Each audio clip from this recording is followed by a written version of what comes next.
knew even before I told you, didn't you? I just found out a few minutes ago.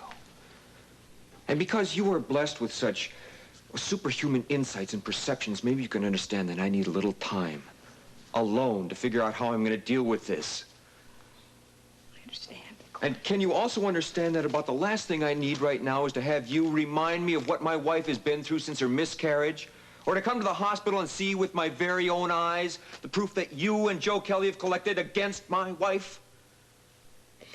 Jeff, all I ever wanted to do by coming here... Yes, tell me, Anne. I'd really like to know why, for the record. I felt you might want to hear it from someone you knew and who cared about you. Well, I'm sure you meant well, Miss Logan. But I gotta tell you, your missionary spirit is more depressing than anything right now. So will you please leave so I can figure out exactly what I'm gonna say to Heather when I get over to the Taylors? Jeff, is there anything I can do? Yes. You can leave now.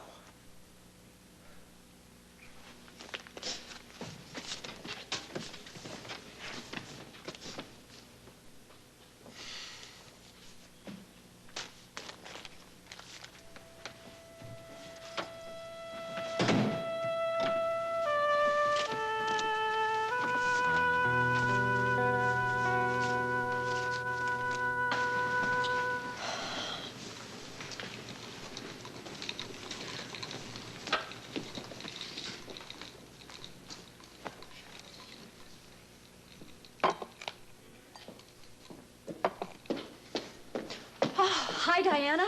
Hi. Lunch is all ready. Oh, it looks great. Thank you. Did PJ go back to sleep?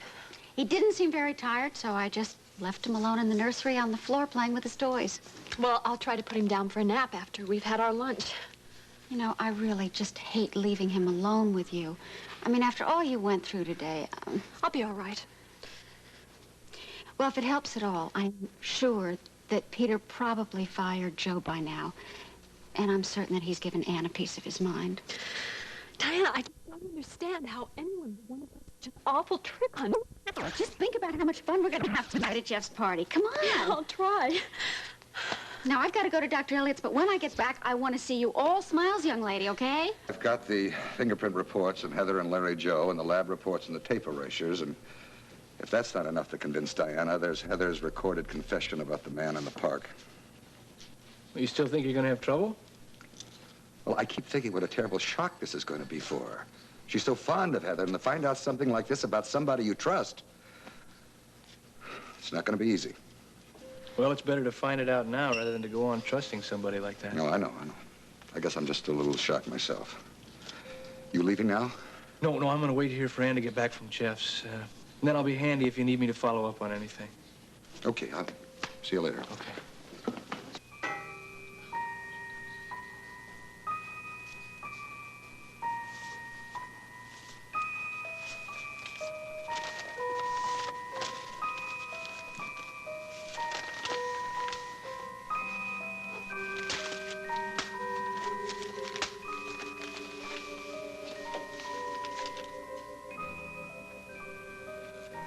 Look, I was around when Larry Joe was staying at analysis and Heather was recuperating from her miscarriage. You weren't, remember? Yeah, I remember. I was locked up in the hospital under quarantine. That's right. So will you believe an eyewitness who was there a lot? Susan, I'm not saying you're lying, but maybe misinterpreting the situation. Heather would never lead Larry Joe Baker on. Jeff, you may hate me for saying this, but I've got to say it anyway. Heather has always needed a lot of attention from the opposite sex. And Whoa, Susan, stop right there, please. Look, I happen to love my wife very much. We don't have any secrets from each other. I see. Jeff, did Heather ever tell you that she pawned her own mother's wedding ring and the locket you gave her? What?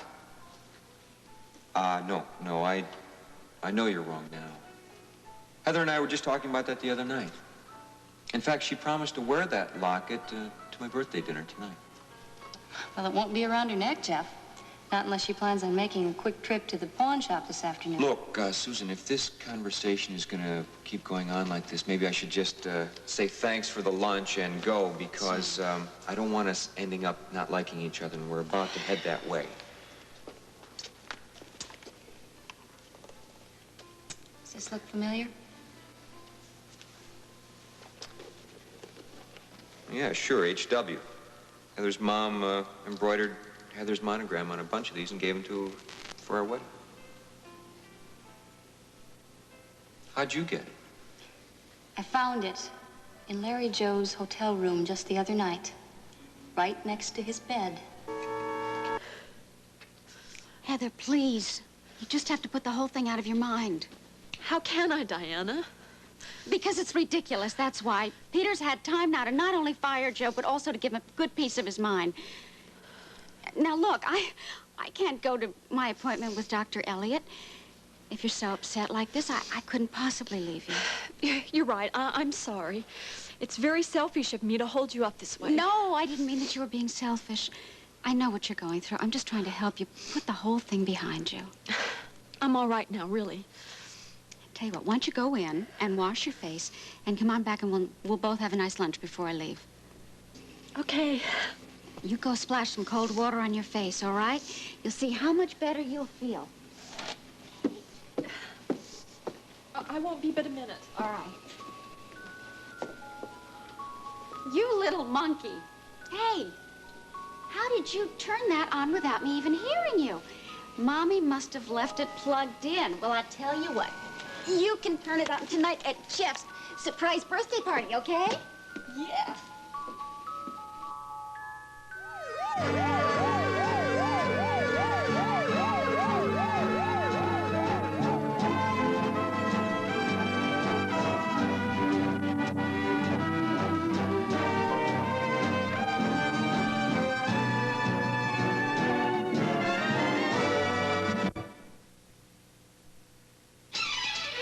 Double dating, double jumping, double creature in a double feature. But the single most favorite double in the world is double good, double mint gum. Double your pleasure with Double Mint Gum. Double good, double fresh, double delicious. Oh, the single most favorite double in the world is double good, double mint gum. There's no single gum like it.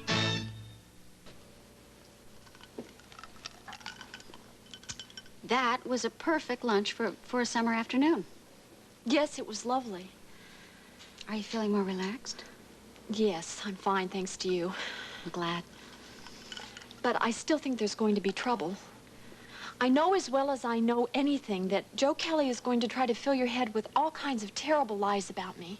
Oh, really? Well, just let him try. Heather, there is nothing he could say that could possibly ever turn me against you.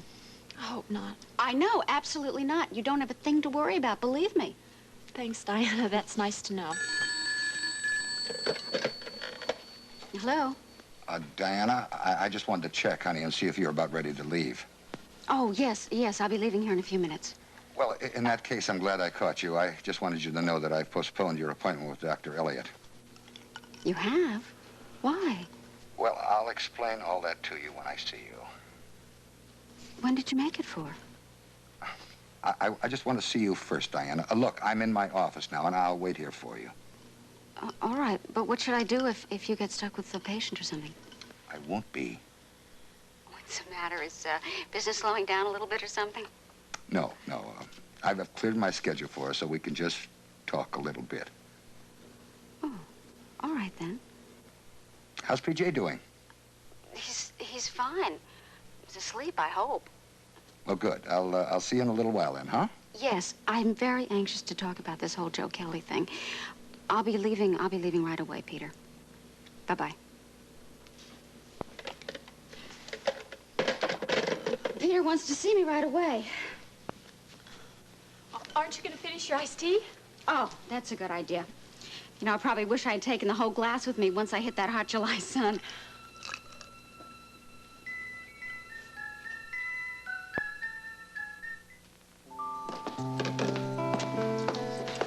Can you file this for me, John? Yes, Dr. Quartermain. Thank you. Dr. Quartermain. Yes. How's Patricia? she is just the same as I told you earlier, Mr. Kakorian. She's resting comfortably. And if her condition continues to stabilize the way it's been, there's a very good chance that she'll be able to move out of IC permanently this time.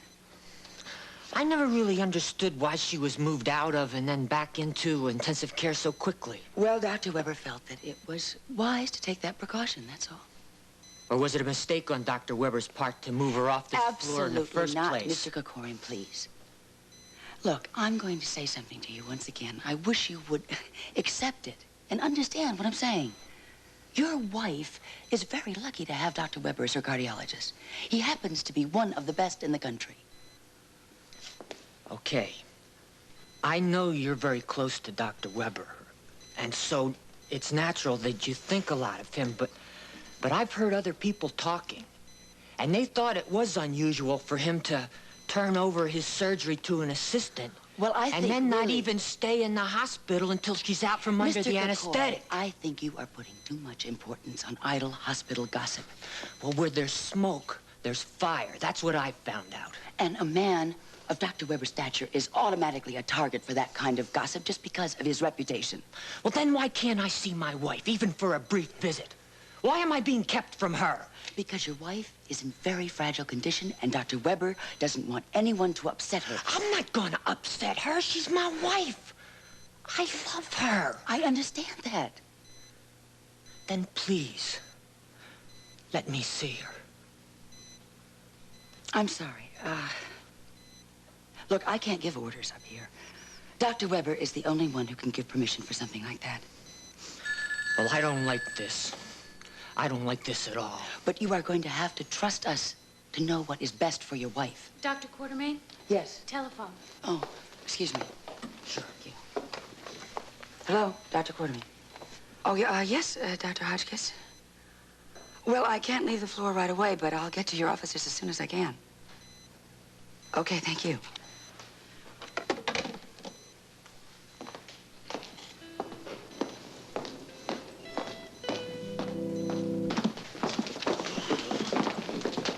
Hello, Bobbie. Diana, hi. Diana? How are you? Mr. Kelly, I have nothing to say to you, except that I will never forgive you for what you and Ann did to Heather today in the park. It was cruel, it was vicious, and words simply escape me. Diana, I'm not going to try to explain things to you. I just hope that you'll be able to understand better after you've talked to your husband. I cannot understand any sort of meanness like that directed to someone as sweet as Heather. I'm very sorry, but I never want to see you again. Is Peter in his office, Bobbie? Yeah, he is, Diana. As a matter of fact, he's waiting for you. Good. I'm on my way up there now.